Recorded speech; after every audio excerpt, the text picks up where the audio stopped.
about post-disaster fraud and scams as scammers have been impersonating FEMA staff. FEMA says their workers always carry official photo IDs, and if someone comes to your door, you should ask for it. FEMA does not certify contractors to do work at your home. They also say people may try and steal personal information or money from you. If you experience fraud, you should report it to the FEMA Disaster Fraud Hotline. And the Environmental Protection Agency is cutting all of its environmental justice offices, according to the EPA administrator. The agency put more than 100... Bill. Some moments are too perfect for words. A love so true. A night so magical. At Windsor Jewelers, we help you find the ring that tells your love story. A ring as timeless as your forever. Because when the moment is right, only the perfect ring will do. Windsor Jewelers, where forever begins.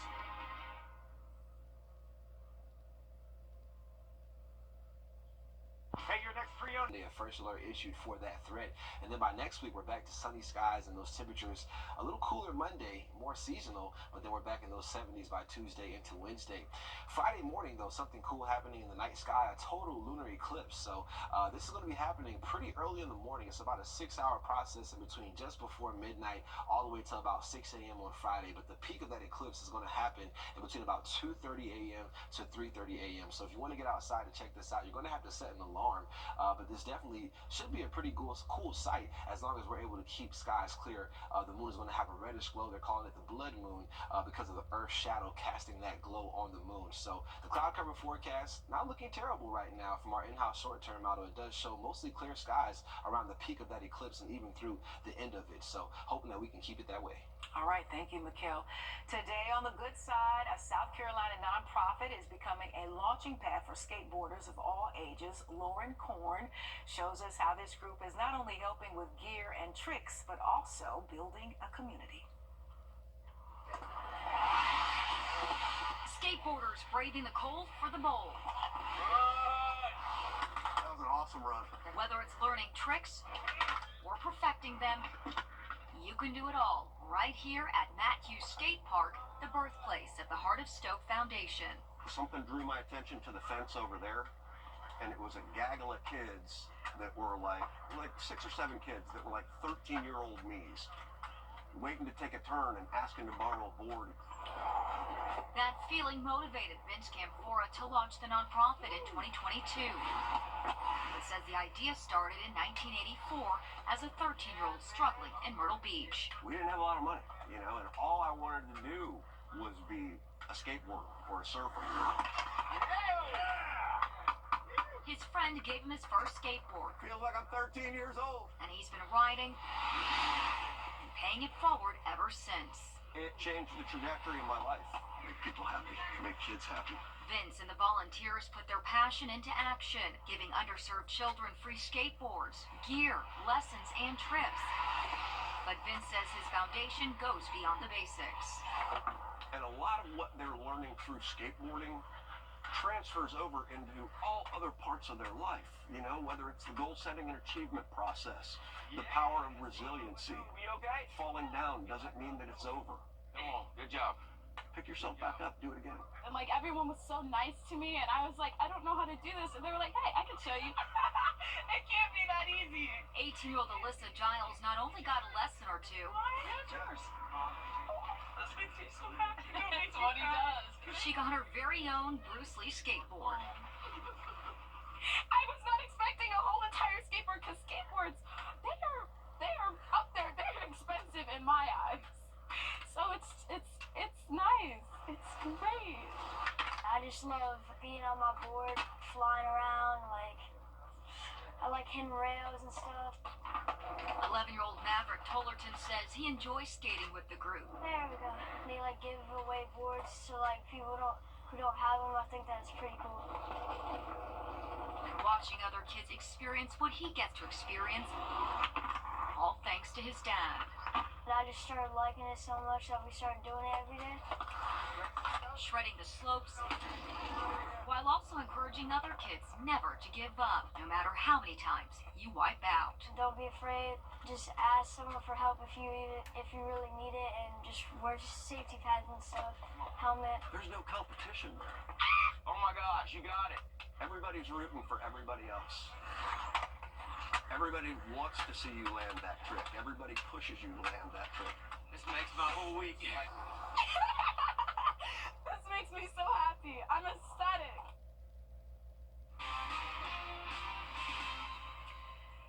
Richmond County deputies need your help finding a missing man. They say 51-year-old Joel Wilson was last seen February 21st on 11th Avenue. Wilson is known to hang around local scrap yards. Anyone with information on where he may be is asked to call deputies. Well, the wind not going to be a big problem for us through at least Friday, but we could see more of that, especially by our Sunday. We'll talk about your forecast one more time coming up. If you've been injured, we take immediate action to get you the help you need. The call. As soon as I called Austin Jackson, I was very assured and at ease. The response. They handled everything so that I could focus on getting better. The work. They took on the insurance company for me. The result. I am very happy with the settlement I received. That's why you will get the Augusta Guy. Call Austin Jackson, the Augusta Guy, 706-724-7224. Thanks to Mark Strassman for that, and hopefully those astronauts will return home safely. A judge is allowing a camera in the courtroom during Lori Vallow Daybell's upcoming trial. She is charged with conspiracy to commit murder in connection to the death of her fourth husband and former nephew-in-law. The trials will be held separately. She is already serving life in prison in Idaho in connection to the deaths of her daughter, Tylee, and son, JJ, who were reported missing for months. Their bodies were found in June of 2020 on Daybell's property. She also is facing life in prison for the death of her fifth husband's wife, Tammy Daybell. Jury selection in the case of her fourth husband is scheduled to begin at the end of the month. There's people that will want to be on this jury just for this purpose. Well, It's going to be complicated. I anticipate losing quite a large number of people just based on prior media coverage and people already having some sort of opinion about the case. We can also ensure that the jurors don't have contact if that means we bring them up in a separate elevator. Opening statements are expected to begin in early April. The trial could last up to 6 weeks. And 3 Georgia teens are facing charges after a fight over a prom dress. Now, the fight broke out at a gas station north of Atlanta when the victim was trying to sell the dress.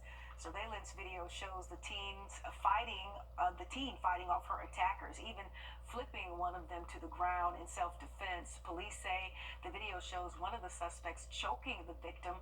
All 3 suspects turned themselves in and all face theft charges because police say the prom dress was stolen. Police say it's a reminder for when you make online sales to have officers nearby.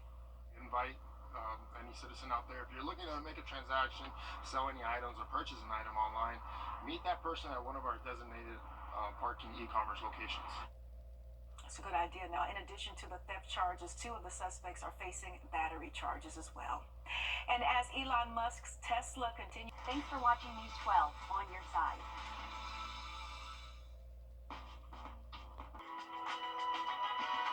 Trust meteorologist Mikkel Hannah Harding for your first alert. Thanks for watching News 12 on your side. Wounded Warrior Project is proud to partner again this year with Parker's Kitchen to help empower your community's post 9/11 veterans, heroes, and their families. Thank you, Parker's Kitchen, for your commitment.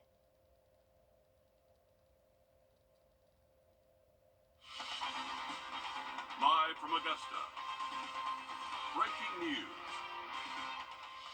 And we start with breaking news this afternoon. A male suspect was shot by deputies near Glen Hills Middle School this afternoon. Officials say this was after the suspect attempted to pull a gun out in front of that deputy. Deputies say they responded to a domestic dispute with a woman reporting a man stole her gun and left a home. The suspect was then walking on Glen Hills Drive near the school. As deputies made contact, the suspect then allegedly tried pulling a gun out. Deputies say they then fired at that suspect. The suspect was taken to Doctors Hospital in critical condition. We are working to learn more.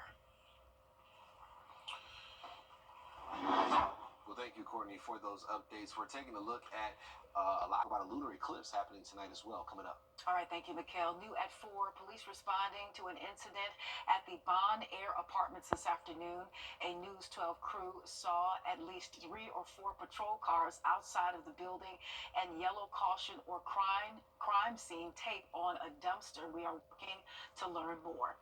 And Richmond County deputies need your help. Old Joseph Mael was last seen last March on Ellis Street when he was evicted. Authorities say he could possibly be homeless and in the Harrisburg or downtown Augusta area. Anyone with information on him is asked to call deputies. And the Department of Veterans Affairs is eliminating an office that helps minority veterans. The VA is a large employer in the Augusta area with 2 locations in Augusta and 1 in Aiken and another in Statesboro. A VA spokesperson says the program helping minority veterans with disparities receiving benefits is no longer needed. The agency employs about 2,700 people in the VA Augusta health system as a part of President Trump's plan to. And the measles outbreak continues to spread across the southern and western U.S. amid the rising infections. State health departments are urging people to get vaccinated as the U.S. Health and Human Services Secretary continues to downplay vaccine effectiveness and safety. Michael Yoshida has this story. The deadly measles outbreak growing to 258 cases across 3 states. According to local health data, as of March 11th, there were 223 reported cases in Texas, 33 cases in New Mexico, and 2 cases in Oklahoma. State health departments and medical experts urging people to get vaccinated. The vaccine is one of the safest, most effective vaccines we have. And 90% protection in 1 dose, 97% protection in 2 doses. Oftentimes it will give you lifelong immunity. Sometimes there'll be some slight waning. Amid calls for more vaccinations to help slow the spread, U.S. Health and Human Services Secretary Robert F. Kennedy Jr. downplaying the safety and long-term effectiveness of the vaccine. When you do an IRA kids, everybody got measles. And the measles gave you lifetime protection against measles infection. The vaccine doesn't do that. The vaccine is effective for some people for life, but many people, it wanes.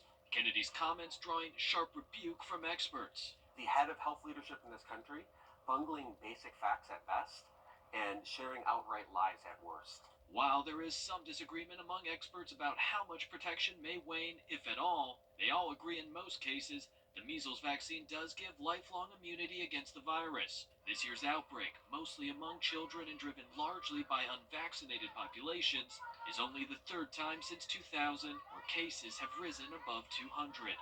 In Washington, I'm Michael Yoshida reporting. And today, the White House withdrew its nomination of Dr. Dave Weldon to serve as the director of the U.S. Centers for Disease Control and Prevention. Weldon's previous comments expressing vaccine skepticism raised concerns among health experts. Back here at home, the West Augusta Alliance is hosting a forum to address an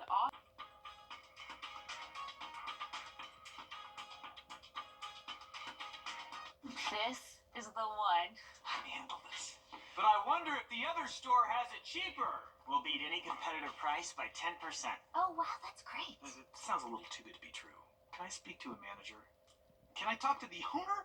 Also me. We're employee owned. We'll take it.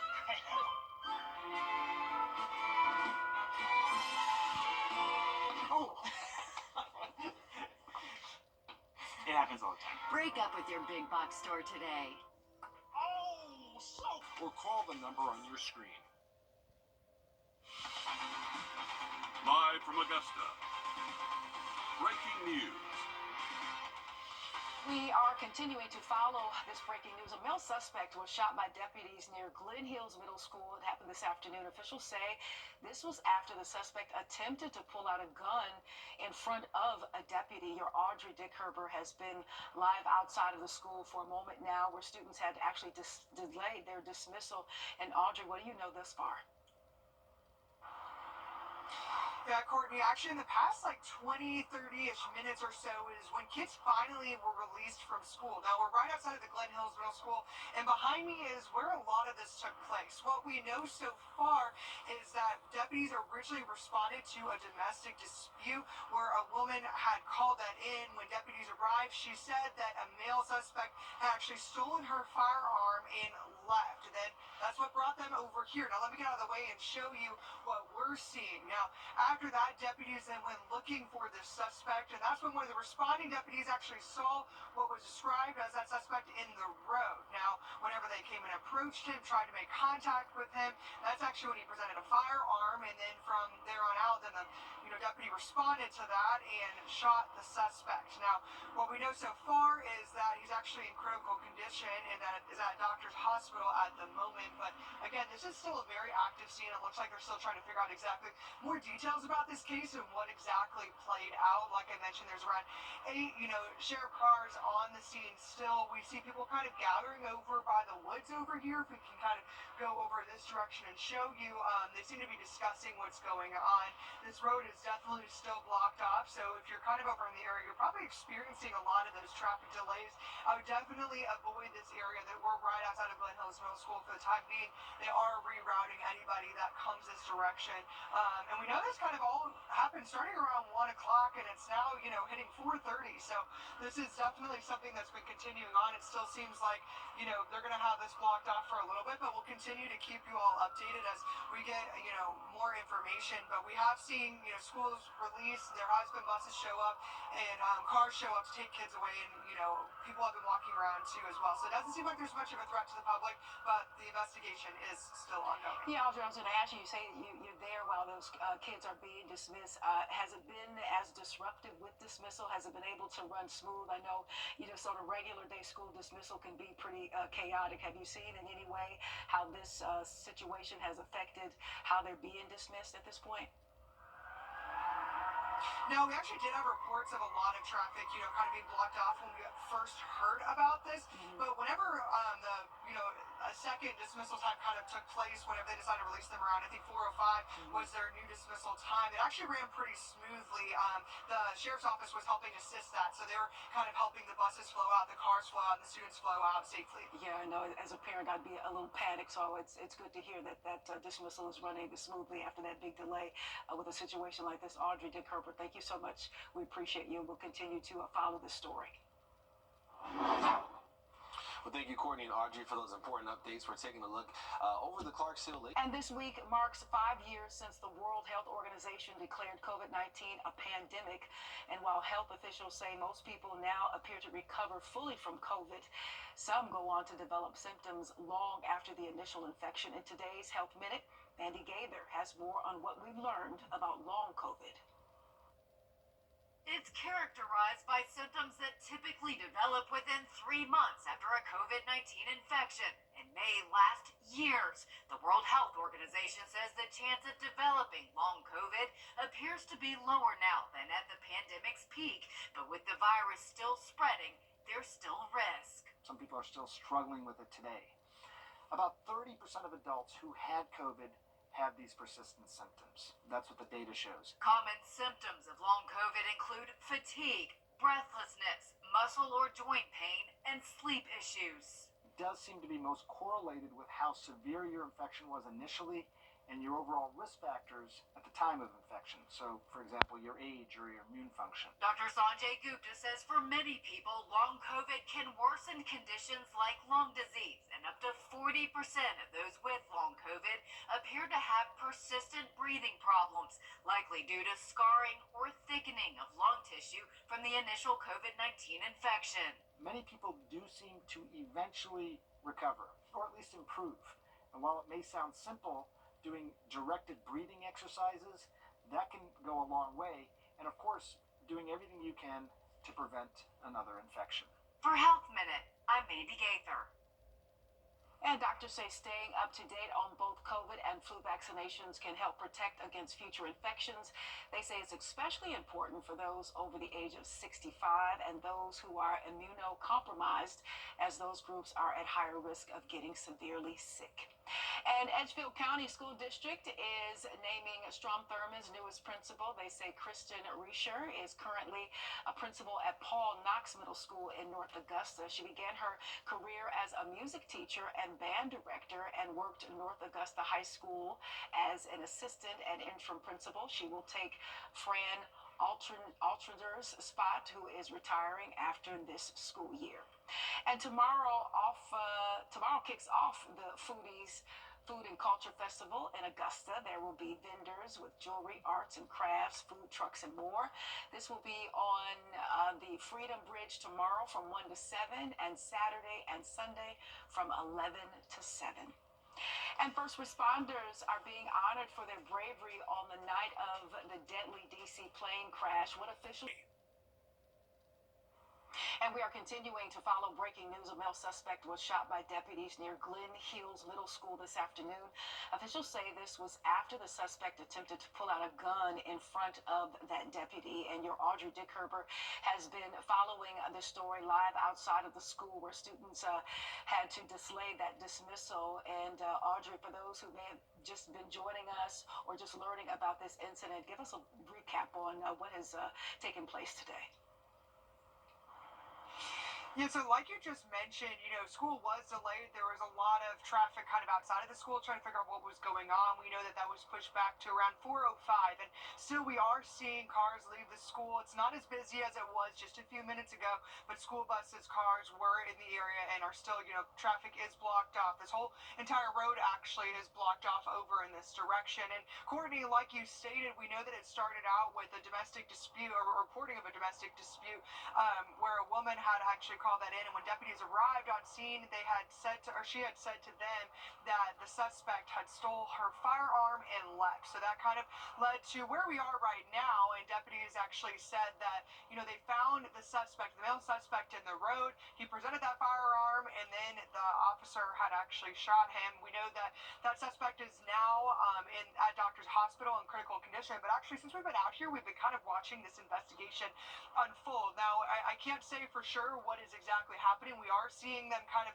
pick up some things off of the roads, place them into bags. I'm assuming that's some sort of evidence that's going to help out with that. We know this kind of started all around 1 o'clock and then led to over here. So they're obviously, still trying to figure out exactly what happened, or maybe there's more to the story that we still have to learn as they're all still out here. We kind of see them all in a group. They went from over kind of in the woods to the left area to back in the street, all still kind of discussing. So I think, there's still a lot to be found out about what's going on out here, and I'll continue to update you all as we learn more. But again, this road's still blocked off, so you're probably experiencing those traffic delays. You're going to have to go around if you come over in this direction. Yeah, Audrey, and it looks like a pretty still active scene there behind you. And I think, if you're not mistaken, the kids are kind of like in front of you being dismissed. From your, estimation, does it appear as though that dismissal went pretty smoothly with what is still happening in that immediate area?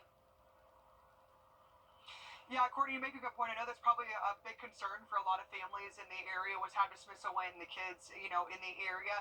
Dismissal, to my, viewing, actually seemed to go pretty smoothly. They had deputies assisting with it, kind of helping the car line go through, helping, the school buses go in and out, and especially there are students out here walking, going home as well. So deputies are working, to keep this area safe. There's at least still 8 deputies on scene. So, definitely making sure that people are all looking after each other in this area. All right. We thank you for your coverage this afternoon. I'm sure there'll be a lot more to report as the story continues to be flushed out. Thank you so much, Audrey. We appreciate you. Stay safe. All right, to more breaking news now. A Washington County man found guilty of aggravated assault after hitting a mail carrier's vehicle with his tractor. The Department of Justice says William Franklin made threats against the mail carrier before hitting the carrier vehicle. Authorities say Franklin was recorded by the carrier using racial slurs against the carrier. The carrier told deputies Franklin told him he would run him over with his tractor and threatened to call someone else to bring a rope so Franklin could drag him. Franklin faces multiple charges, and there is no sentencing date set yet. We now know the name of the suspect shot by a Richmond County deputy in front of Glen Hills Middle School. Deputies responded to a domestic dispute on Primrose Drive where a woman told them Brandon Hill allegedly stole her gun and left the home. Deputies say shortly after Hill left the home, Deputy David Hopkins left the scene to find Hill walking near Glen Hills Drive in front of the middle school. Reports say while Hopkins was leaving his patrol car, Hill pointed a gun at Hopkins. Hopkins then shot Hill at least one time. Hill then dropped his gun and fell, and Hopkins provided aid until EMS arrived. The body camera used has been taken to Columbia County Sheriff's Office. And Richmond County deputies say Hopkins has been working with the Sheriff's Office since 2019. As of this morning, Hill was still in the ICU. Tonight at 6, your Meredith Anderson will have more on Deputy Hopkins' training record. Happening now, the Foodies Food and Culture Festival is back in downtown Augusta. Folks are excited about it. That pain. Plenty of food and, of course, vendors. And Kennedy, if folks are headed that way this afternoon or this evening, what can they expect? So you can actually expect something that I actually probably never expected whenever I was finding out that I was coming here. I definitely expected food. I definitely expected some vendors. It's been a great time. Guys, I did not expect to see this. Monkeys. We have monkeys here, so I'm actually here with Max. And if you don't mind, I'm gonna. Hi! If you'll tell me who this is. That's Sasha. This is Sasha, guys. Merlin's trying to go see her. Oh, hello. They're very good buddies. Yeah? They're very good buddies. I'm sorry, did you like this? Hopefully you can hear me. I think one of them's stepping on my microphone right now. but Max, tell us a little bit about what you guys do. So we go around, we stay either where we're from, it's Gribble, Tennessee, or we travel everywhere. We go as far as Vegas and Brooklyn. We just take them to see, we do education and just show everyone how happy they are and how nice they are to everyone. Merlin right there is a little white throat capuchin, and Sasha covering up her face is brown tufted capuchin. She's checking out her face, taking all those little things she's got and dust and all that. Guys, I feel like I'm about to drop them, but they're so cuddly, they're so sweet. They've been chilling on the chairs. They don't really go anywhere, do they? No, they just like to hang out. If you're nice to them, they're nice to you. They just want to stay. And you guys, sleep with them at night? Sasha and Merlin take up my bunk. They leave me cold at night with all my blankets and pillows under them. Sometimes I wake up on the side once we're home. I wake up on the side of my bed on the ground because she's kicked me out. She'll level herself on my back and just push me. It's not your partner, it's your monkeys in the bed. Taking Yes. up space, taking up all the room. So you all have 4 monkeys total. Yes. And how long have y'all had them? He's had Sasha, Cody, and Lola for about 16 years all put together. Sasha's 16 years old, Cody's 15, and Lola is 5, going on 6. I've had Merlin since he was about this tiny size of my palm. He was about maybe 3 months old when I got him. And now he's 4. How has Augusta been treating you guys so far? How have y'all liked the festival? So far, so good. It's warmed up a bit. We're used to a little cold recently, but thankfully it's been a little warm. And I love being out when it's like that. And just hanging out, everyone's been enjoying it just because, from what I've heard, not too many people have really even seen something like this here. No, definitely a first for me, guys. I've never done this before. And oh my gosh. You talking? They're so cute. They're making cute noises. They are talking. They are cuddling. If you guys want to get out here, I'll pass them over to you just really fast. Come here. Or not. They're comfortable, guys. That's okay. Okay, never mind. If you guys want to come over here, just feel free to come and enjoy the foodie fest. They've got plenty of food, but they also have the monkeys. Come see the monkeys, guys. Oh, Kennedy, you are my hero. You are my hero this afternoon. Okay. Thank you so much for that. They look so friendly. All righty. Thanks, Kennedy. Okay.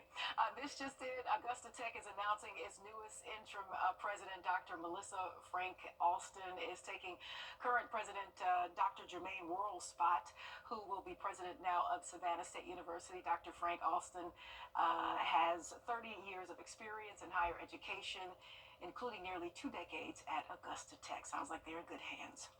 All right, the National Transportation Safety Board is leading the investigation into what caused a fire to spark on an American Airlines passenger jet in Denver as it was pulling up to an airport gate.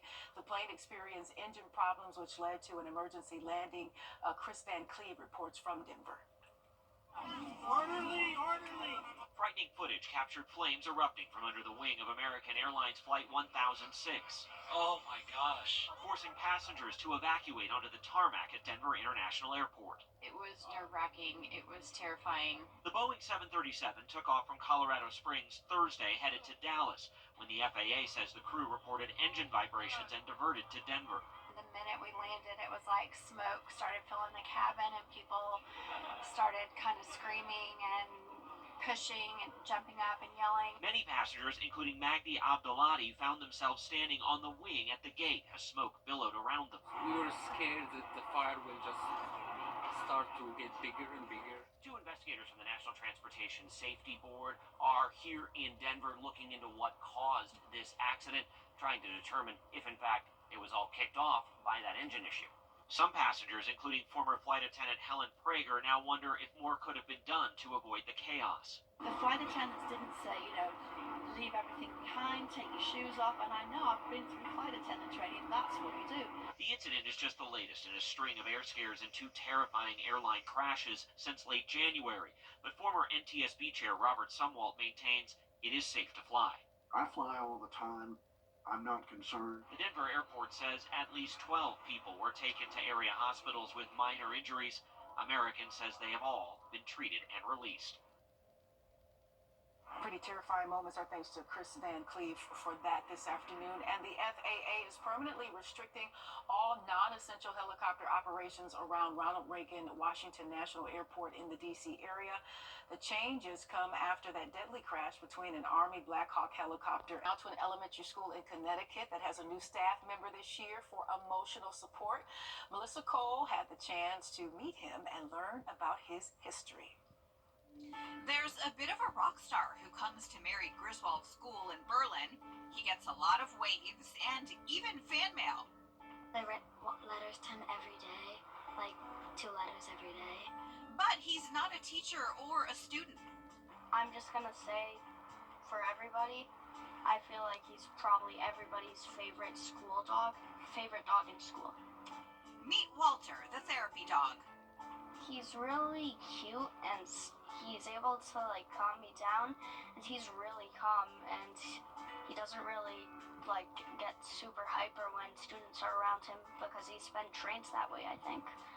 Walter came from Blue Path service dogs. They primarily trained service dogs for children who have autism, and then one of their alternate placements is for facility therapy dogs. So our parents club, which is kind of our version of the PTO, has been really amazing and supportive. They helped with all the financial side of it. Principal Campbell says Walter comes to school every day, rotates through the classes, and is available to meet one-on-one with any child or staff member who needs a little of his love. Kids come in and they kind of see him and they just wave to him and say, "Hi, Walter," and they get really, really excited. Some kids who didn't always enjoy coming to school for whatever reason have a reason to now come in and they'll be excited. Sometimes Walter goes out to the car to get them. Have you ever had a bad day and you're like, oh, I don't really feel like going to school? Yeah, I've had some pretty bad days. But sometimes Walter will be here and I'll be able to go over to him and I'll just be able to pet him, and since he's just so fluffy, I really like him. Well, he's nice when you're having a tough day, and when you just pet him, he just relaxes you just by the feeling of him. He's so soft and... Oh, are you getting a kiss? Yeah. So you love visiting with him? Yeah. Tara McCourt is a special education teacher here and also Walter's mom.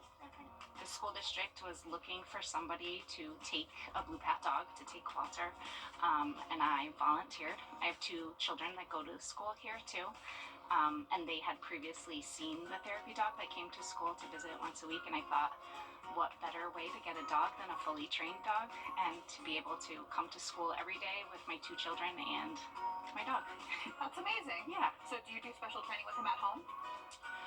We continue with the training that Blue Path has set for us. So we practice that at home and we practice it in school, and try to keep him to be the best boy that he is. He seems pretty chill. He is very chill, yes. He can get a little rambunctious at home and get the zoomies like any dog and play in the snow and those kind of things, but he is a very chill dog. This is a command called squish, where Walter lays over a child. Sometimes that sensory input, that pressure, helps to calm students. So that's a command that he does where he just lays over them to give them that sensory input that they might be needing at that moment. But we've seen a lot of kids that just feel less stressed when they see Walter, and they big smiles when they walk through the door. Sometimes I always don't get a good morning hello, but Walter gets one from the students each day.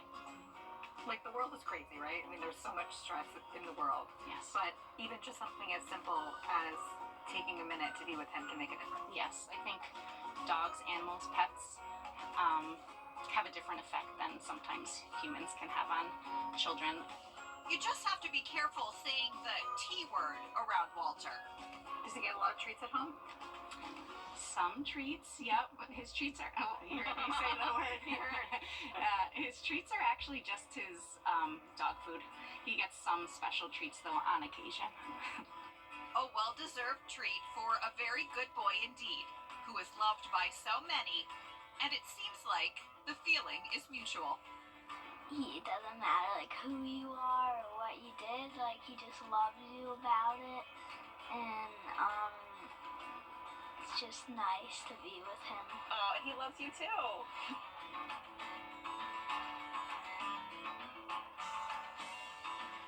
Oh, what a sweet dog. Plenty of treats for him. And if he squished me, we'd go right to sleep in that classroom, that's for sure.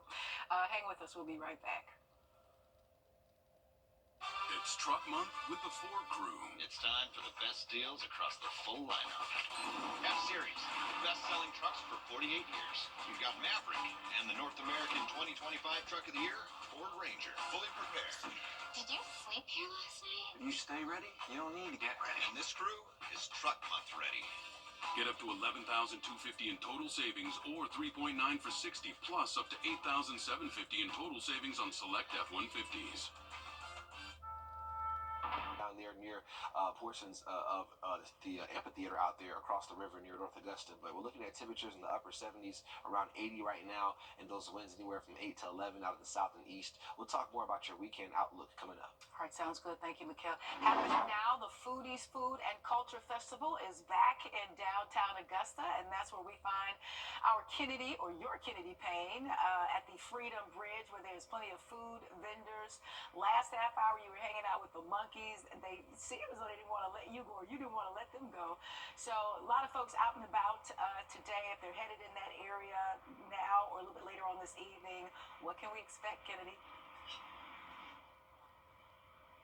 Yeah, well, I told you guys about the monkeys earlier, but what you can also expect is some really, really good food, guys. I'm actually here with Ronnie, and he's going to tell us a little bit about what he does. Guys, first, I just want to give you a quick look at what I have here. This is a homemade cinnamon roll. You can see that cinnamon, you can see that icing. It's so good. I haven't had a bite yet. Everyone's been telling me it's amazing. I'm going to try it in a second. But tell us a little bit about what you do. Well, we call this the Big Fatty. That is our handmade, fresh here in the trailer cinnamon roll. It's a 30-year-old family recipe. We've won numerous awards for it. And like I said, everything is made fresh and by hand in our trailer. Wow. So I'm actually going to take a bite of this because, I mean, the Big Fatty, it lives up to its name. It's huge. That is so much better than I had expected. That icing is so good. What kind of icing is that? That is a buttercream icing. I can't tell you the ingredients because that's part of the family recipe, but that's understandable. Buttercream. Well, it is a gem to try. It's a gem to eat. Definitely need to come out here. You definitely need to try it. So, how long have you guys been out here today? We have been here. I've been here since about 7:30. So it's been a kind of a long day. The heat's starting to get to us, but it's worth it. Augusta's a very good city for us, and we always enjoy coming down here. Yeah. So this is not your first time in Augusta. No. How many times have you been here? This is our second. Second time. So you're coming back for more. Are y'all planning to come back? Oh yeah, we'll come back every year. Every year Augusta will have us. We'll come back. You hear, guys? Augusta does does our vendors very well here, and they get to come show you some amazing food like this. You get to try these amazing cinnamon rolls. They're fantastic. What else do you guys have? We have fresh hand-squeezed lemonade, sweet tea, milk, bottled water, just all the cool refreshments to cool you down on a hot summer day. Yeah, and our photographer Cameron, he actually had some of that lemonade. He said fantastic lemonade, and you definitely get a bang for your buck because it's a ton of lemonade. So it's definitely fresh, definitely good. Cinnamon rolls, fantastic. How long are you guys planning on being here? You'll be here for the rest of the weekend? Yes, ma'am. You heard it here, guys. He's going to be here for the rest of the weekend. Today, you still have time to come out until 7 o'clock. You have Saturday, you have Sunday. Definitely come see them. Tell them how to find you. Our website is www.sinsanecinnamon.com. Perfect. Okay, guys. Well, thanks so much for talking with us, and thanks for letting me try this cinnamon roll. It's been fantastic. But yeah, guys, if you want to come out, you definitely still have time to come out to the foodie festival. Time to come try this again. It's called the Big Fatty. Oh, Kennedy, you are setting yourself up to have to bring something back to this newsroom in order for you to get in. It looks amazing. Great job this afternoon. Thank you so much. All right, the National Oceanic and Atmospheric Administration is cutting about 1,000 jobs. They produce daily forecasts, monitor, and warn about hurricanes, tornadoes, floods, and tsunamis. Experts fear job cuts could impact the accuracy of forecasts and alerts and overall safety. Now, a spokesperson declined to comment on the cut, saying they will continue to put out accurate weather information to keep the public safe. And it's been just over 5 years since police in Louisville, Kentucky killed Breonna Taylor. The 26-year-old was shot 8 times as a result of a botched raid at her apartment. Protesters filled a park in Louisville to demand justice. Her death resulted in a ban on no-knock warrants and 1 conviction. But supporters say that that has not been enough, and Breonna's death is not something they can just move on from. We have not healed in Louisville from 2020. I'm not even sure we have tried to heal. Telling someone to move on is not healing. Protesters are demanding oversight as a part of reform at the police department. And the 1999 mass shooting at... Drying things out in time for the parade, and we're looking at temperatures in the upper 60s. Sounds good. Thank you so much, Mikhail. As millions of Americans head to their spring break getaways, some may face an invisible danger. Carbon monoxide poisoning could be a risk at hotels, motels, or vacation rentals. Usher Qureshi shares important information that could save your life. You can't see it, you can't smell it. Toxic carbon monoxide gas is the leading cause of poisoning deaths in the U.S. Whether leaking from a faulty appliance or a fireplace, the fumes can fill every room as you sleep. This is considered the silent killer. Data shows firefighters responded to more than 4,000 carbon monoxide incidents at hotels, motels, and resorts between 1999 and 2020. More than 1,000 people have been hurt, at least 24 have died. We might just have a headache, feel nauseous, have something going on, feeling dizzy, where we just think we might be getting sick, and it's actually carbon monoxide that's causing it. But even scarier, Special Ops Field Chief Sean Malloy of the Evanston, Illinois Fire Department warns you might not have any symptoms at all. You're not going to know it's there, and what it's going to do is it's going to displace that oxygen in your blood. That's why you should make sure your hotel room or rental is equipped with at least one of these life-saving gadgets. So, Chief Malloy, we're in a 3-bedroom, 2-bath Airbnb. For a unit this size, how many carbon monoxide detectors should you have? You're going to want one at least on every floor, as well as in your bedrooms and in the hallways outside bedrooms. How do you check to make sure it's working? Press the button, just hold it for a second. You're going to hear it start beeping. Runs through, it's letting me know that it's working. So, if the alarm goes off, what should you do? If I'm in my apartment, Airbnb, wherever I'm staying, the alarm goes off, I know that we're getting about 30 parts per million carbon monoxide. I want to immediately get out of the building. Both Airbnb and Wrdw post on their website whether or not they have CO alarms installed in the units you're looking at. Regardless, the safest move is to pack one of your own. You can find them online and at major retail stores. We picked this one up in store for about $25. In recent years, there have been deaths of American tourists in Mexico and the Bahamas linked to carbon monoxide leaks.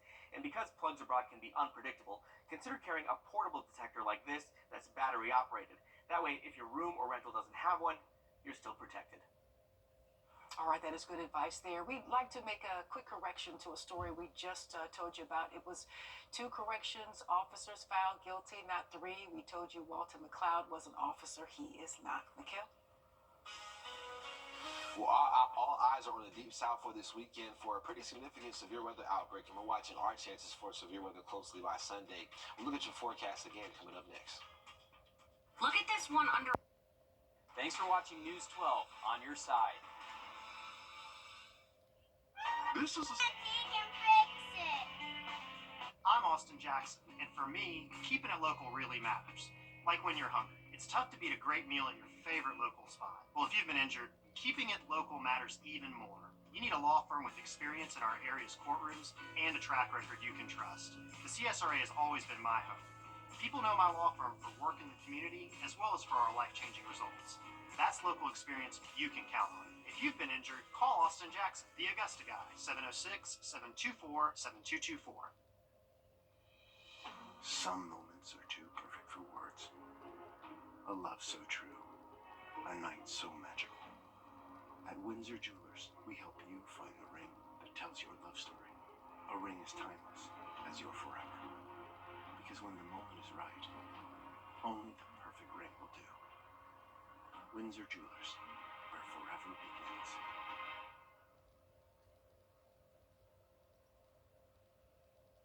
Smack dab in the middle of